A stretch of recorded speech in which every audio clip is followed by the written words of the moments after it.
Seja bem-vindo ao canal Boas Novas Guarabira. Todas as semanas estamos trazendo mensagens novas do Reverendo Billy Graham.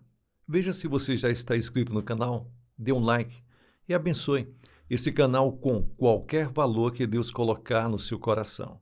Vamos para a mensagem de hoje. Billy Graham, audiobook. Jesus, pleno homem, pleno Deus. Escrevo esse capítulo pouco depois do Natal. Os cartões de boas festas ainda estão chegando, atravancando a caixa de correio e encantando a vista. Muitos deles contêm figuras de Jesus, alguns como um bebezinho num berço tosco, outros como um pastor de ovelhas cercado de crianças. O mundo está sempre impressionado com a possível aparência dele. Desde as magníficas catedrais da Europa até as menores classes de escola dominical dos Estados Unidos, vemos quadros que apresentam uma concepção artística acerca de Jesus. Certa vez estive na África poucos dias antes do Natal e vi Jesus representado como um bebê negro.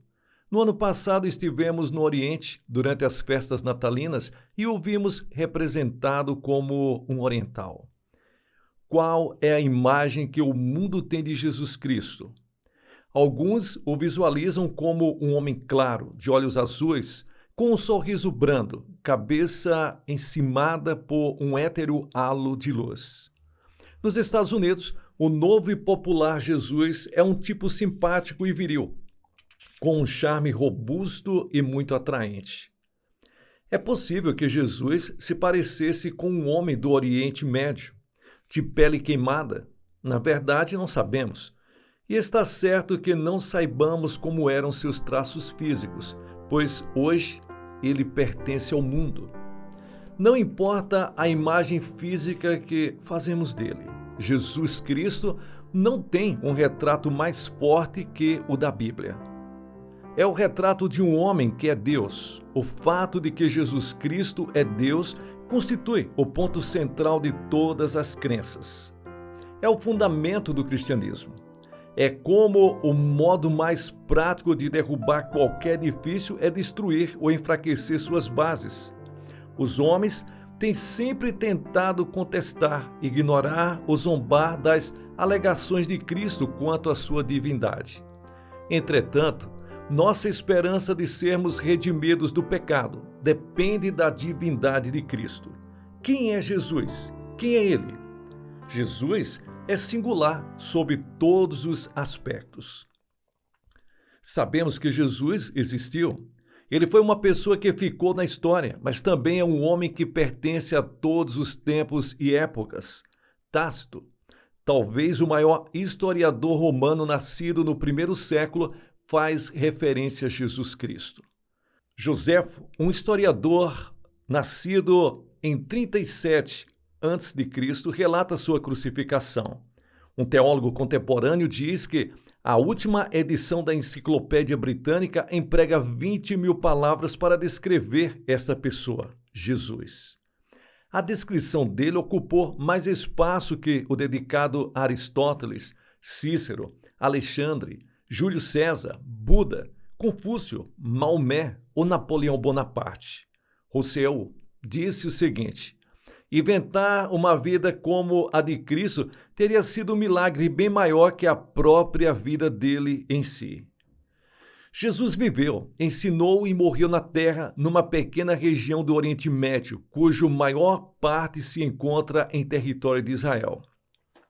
Isto é um fato histórico confirmado. Jesus, ele foi o maior em intelectualidade.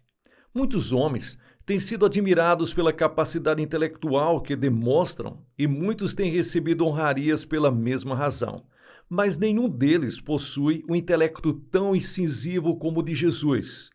Sob as mais diversas circunstâncias, seja cansado de uma longa jornada ou acossado pelos seus inimigos, Jesus sempre conseguia confundir as maiores mentes de seu tempo. Ele teve, durante 3 anos, vários confrontos intelectuais com os líderes religiosos de seus dias. Muitas vezes, aqueles homens tentaram colocá-lo em dificuldades, apresentando-lhes perguntas de difícil resposta. Certa ocasião, quando ele ensinava no templo, os principais dos anciãos e sacerdotes interrogaram-no hostilmente. Perguntaram-lhes: com que autoridades fazes estas coisas? E quem te deu essa autoridade? Mateus capítulo 21, versículos 23.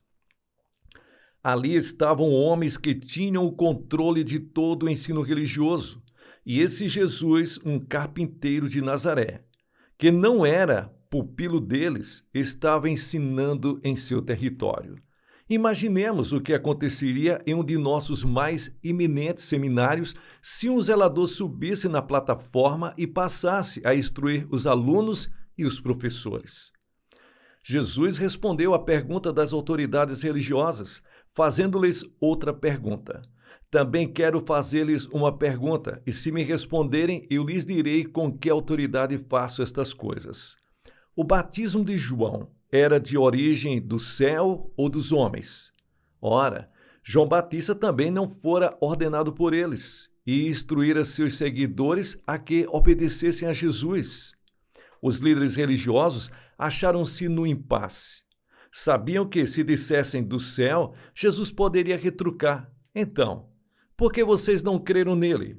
Por outro lado, se respondessem dos homens, temiam que o povo se irasse, pois todos criam que João fora um grande profeta. Então, eles simplesmente responderam: não sabemos. E Jesus respondeu: nem eu vos digo com que autoridade faço estas coisas. Mateus capítulo 21, versículos 27. Jesus possuía uma agilidade mental que tem assombrado os teólogos nestes 2000 anos. E a respeito de sua franqueza? Jesus é singular. Não importavam quais fossem as consequências, Jesus era sempre franco e sincero. Os membros da religião instituída de seu tempo eram extremamente meticulosos na observação de certos ritos para a lavagem dos utensílios que usavam para comer diariamente. Baseados nesta prática, Jesus fez uma ilustração de sua condição espiritual. Ai de vós, escribas e fariseus hipócritas, porque limpais o exterior do copo e do prato, mas estes por dentro estão cheios de rapina e intemperança. Fariseu cego, limpa primeiro o interior do copo, para que também o seu exterior fique limpo. Mateus capítulo 23, versículos 25 ao 26. A acusação que Jesus lhes fez ainda é aplicável hoje, como era naqueles dias. A verdadeira fé em Deus é uma realidade interior e se traduz por uma atitude pessoal, por uma entrega e não pela observação de certos ritos e leis. A maioria das pessoas teria certa relutância em falar assim com os líderes religiosos de sua época. Jesus, porém, era um homem franco, corajoso e sincero em toda e qualquer situação. E quanto à sua acessibilidade, Jesus era único. Jesus possuía a faculdade de compreender todas as pessoas, independentemente de sua posição na sociedade. Certa ocasião, ele jantava com um líder religioso de nome Simão. Enquanto jantava, uma prostituta regenerada entrou no salão onde se processava o banquete e passou a lavar os pés de Jesus com suas lágrimas e a enxugá-los com seus cabelos. O líder religioso ficou chocado e começou a olhar para Jesus com certas dúvidas. Ele pensou: se esse homem fosse profeta, ele saberia quem é essa mulher que o está tocando, que tipo de pessoa ela é. Jesus captou a atitude dele e contou-lhes a seguinte história. Certo credor tinha 2 devedores. Um deles lhes devia 500 denários. Um denário era equivalente ao salário de um dia de trabalhador. E o outro 50. Vendo que nenhum dos 2 poderia pagar-lhes, ele magnanimamente perdoou a ambos. Qual dos 2 você crê que o amará mais? Simão deve ter ponderado consigo mesmo qual seria o objetivo daquela história. Provavelmente deu de ombros ao responder: creio que foi aquele a quem ele perdoou a soma maior. Jesus disse-lhes que a resposta estava correta. Então ele relembrou a Simão que, Quando ele entrara em sua casa, Simão ignorara todas as cortesias normais daqueles dias. Você não me deu água para lavar os pés, mas ela molhou-os com suas lágrimas e enxugou-os com os cabelos. Você não me deu o beijo de saudação, mas ela, desde que entrou, não cessa de beijar-me os pés. A seguir, Jesus voltou-se para a mulher e assegurou-a de que seus pecados haviam sido perdoados. Os outros convidados sentiam-se assombrados e indagavam: quem é este que até perdoa pecados? Sabemos que Jesus muitas vezes jantava com pessoas da elite social, mas também defendia os desajustados sociais. Jesus é singular em seu espírito de perdão. Seus adversários eram fortes e persistentes, zombavam dele, caluniavam contra ele e, por fim, manobraram o povo para que este apoiasse sua morte por crucificação. Quando Jesus estava pendurado na cruz, vertendo seu sangue, sofrendo dores e exposto ao sol quente, muitos zombaram dele dizendo: salva-te a ti mesmo descendo da cruz. Marcos capítulo 15 e o versículo 30. Apesar de encontrar-se em circunstâncias tão adversas, Jesus revelou uma característica que está acima de nossa compreensão. Ele se dirigiu a Deus, o Pai, e disse: Pai, perdoa-lhes, porque não sabem o que fazem. Lucas capítulo 23, versículos 34. Quantos homens poderiam perdoar seus algozes numa situação tão horrenda? Jesus é singular, único em sua autoridade moral. Os quadros de Jesus que o retratam como um homem de traços vagos e indistintos não se encaixam na verdadeira descrição de sua força e autoridade moral. Ao fim de sua vida, os grupos dominantes, tanto os religiosos como políticos, uniram-se para pôr fim à sua obra e mandaram oficiais prendê-lo. E aqueles rudes valentões aproximaram-se de Jesus, mas detiveram-se a escutá-lo. Voltaram a seus superiores sem ele. Detiveram-se a escutá-lo. E eles disseram: por que não nos trouxeram? E os oficiais responderam espantados: jamais alguém falou como este homem. João capítulo 7, versículos 45 e 46. Estavam descobrindo por experiência própria algo que as multidões de pessoas comuns já sabiam. Estavam as multidões maravilhadas da sua doutrina, relata Mateus, porque ele as ensinava como quem tem autoridade e não como os escribas. Mateus capítulo 7, versículos 28 ao 29. Jesus Cristo vivia a vida que pregava. Existem muitos homens que conhecemos que são nobres, inteligentes e acessíveis, que falam com toda autoridade. Mas somente em Jesus vemos as características humanas que esperaríamos encontrar em Deus, quando ele se tornasse homem. A afirmação que Jesus faz de sua divindade é plenamente comprovada pelo seu caráter. Ele foi uma pessoa singular na história, pleno homem, pleno Deus, 100% homem, 100% Deus. Mas ele é mais que simplesmente homem. Se isso fosse tudo que podemos dizer acerca de Jesus Cristo, ele teria a oferecer pouco mais que outros grandes homens da história. Contudo, a singularidade de Cristo reside justamente no fato de que, em sua vida na terra, ele revelou possuir todos os atributos e características da divindade. O que é um atributo? Certo teólogo deu a seguinte definição: os atributos de Deus são aquelas características distintivas da natureza divina, que são inseparáveis da ideia de deidade e que constituem a base e o fundamento de suas várias manifestações às suas criaturas. Jesus Cristo foi a manifestação suprema de Deus. Deus estava em Cristo, reconciliando consigo o mundo. Ele não foi um homem comum. Centenas de anos antes de ele nascer, o profeta Isaías disse o seguinte: eis que a virgem conceberá e dará à luz um filho. Isaías capítulo 7, versículos 14.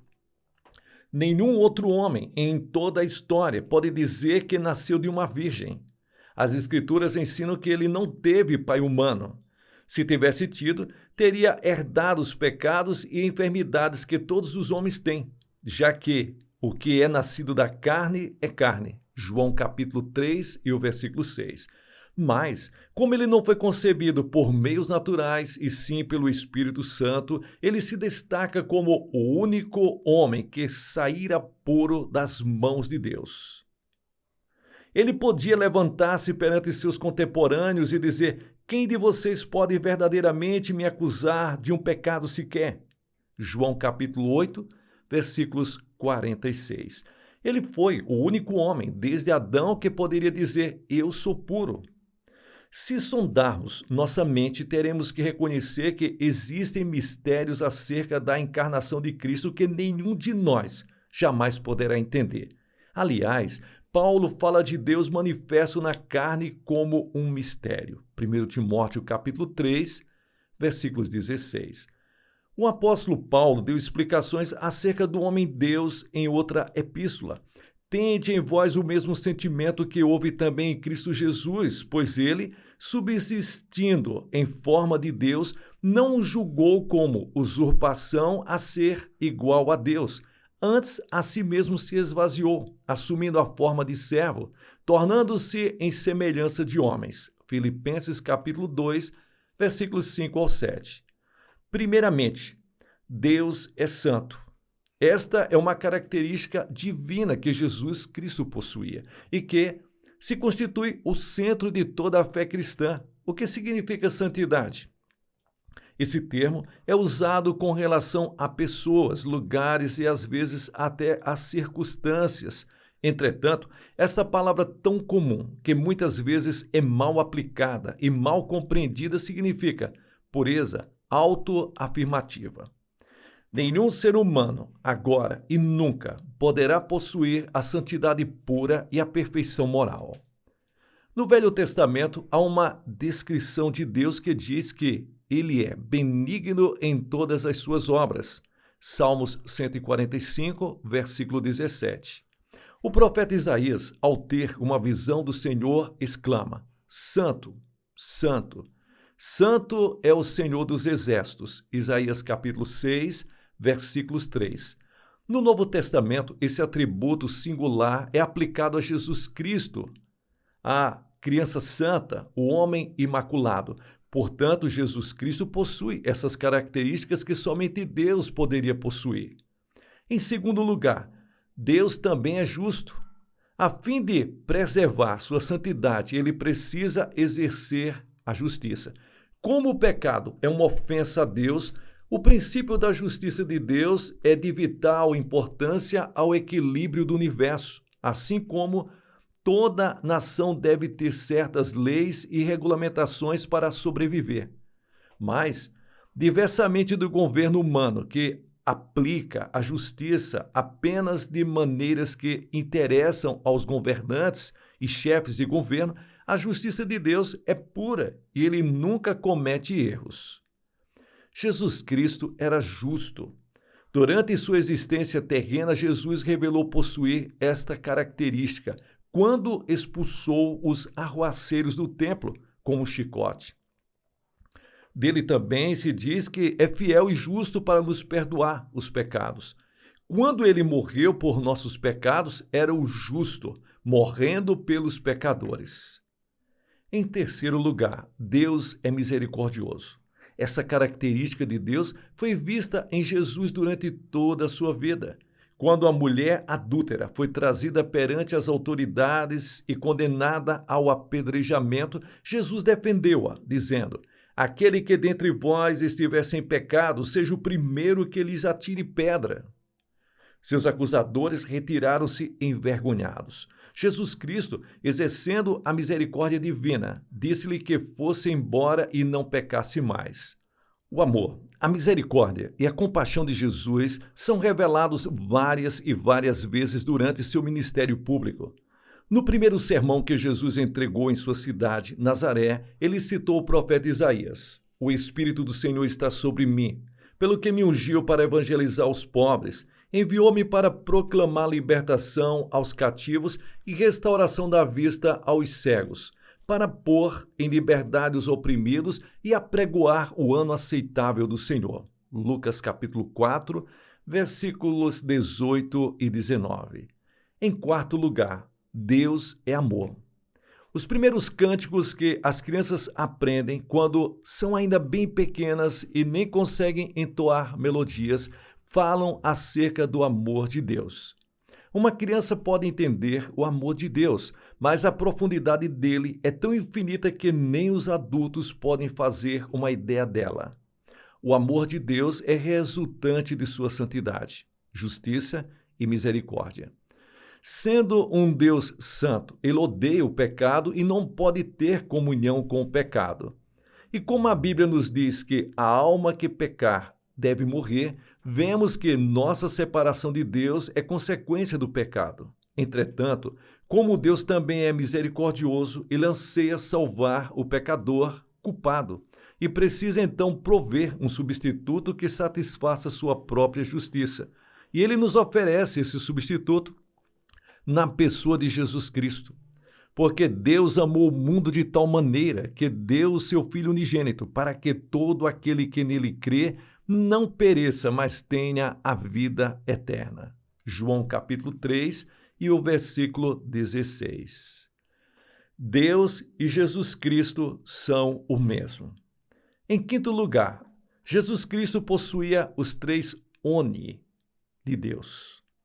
Esse prefixo significa todo ou completamente. E quando é empregado no vocábulo onipotente, por exemplo, refere-se a uma pessoa que tem todo o poder. O dicionário tem uma palavra para descrever o onipotente, e essa palavra é Deus. Quando Jesus Cristo estava na terra, em forma humana, ele realizou muitos milagres. Ressuscitou mortos, pegou alguns pães e peixes e multiplicou-os para alimentar milhares de pessoas. Curou enfermos com doenças crônicas e restaurou aleijados. Mas por que deveria isso surpreender-nos? Disse Jesus, toda autoridade me foi dada no céu e na terra. Mateus capítulo 18, versículos 18. Isso seria uma declaração espantosa se tivesse sido feita por qualquer homem comum. Somente Deus pode fazer uma afirmação dessas. Jesus Cristo era onisciente. Isso significa que ele sabia todas as coisas e ainda sabe. As Escrituras dizem, Jesus, porém, conhecendo-lhes os pensamentos. Mas o próprio Jesus conhecia todos. Ele mesmo sabia o que era a natureza humana. João capítulo 2, versículos 24 ao 25. Cristo, em que todos os tesouros da sabedoria e do conhecimento estão ocultos. Colossenses capítulo 2 e o versículo 3. Você sabe de alguém entre seus conhecidos ou qualquer outra pessoa da história que tenha conhecimento pleno? Já ouviu falar de alguém que conhecia sem enganar-se a mente dos homens? Somente um Deus Todo-Poderoso sabe tudo e Jesus Cristo era onisciente. Provavelmente, nenhuma outra ideia apresenta maior dificuldade ao entendimento humano que o conceito de onipresença. Como Deus pode estar em todos os lugares ao mesmo tempo? Do nosso ponto de vista, estamos cerceados por tempo e espaço, estamos limitados. Somos criaturas físicas que somente podemos estar em um lugar de cada vez. Muitas vezes nos queixamos, não posso estar em toda parte ao mesmo tempo. Deus transcende tempo e espaço, como também Jesus Cristo. Ele existia antes do início dos tempos. Está escrito em João capítulo 8, versículos 58. Antes que Abraão existisse, eu sou. Ele é antes de todas as coisas. Colossenses capítulo 1, versículos 17. Jesus não está fixo ao único local na terra. Ele disse, porque onde estiverem 2 ou 3 reunidos em meu nome, ali estou no meio deles. Ele pode encontrar-se numa reunião de crentes numa cabana primitiva na Nova Guiné, ou num almoço de homens de negócios em Dallas. Ele pode estar à mesa de jantar com uma família ou na sala de banquete de uma família real. Jesus Cristo é onipresente.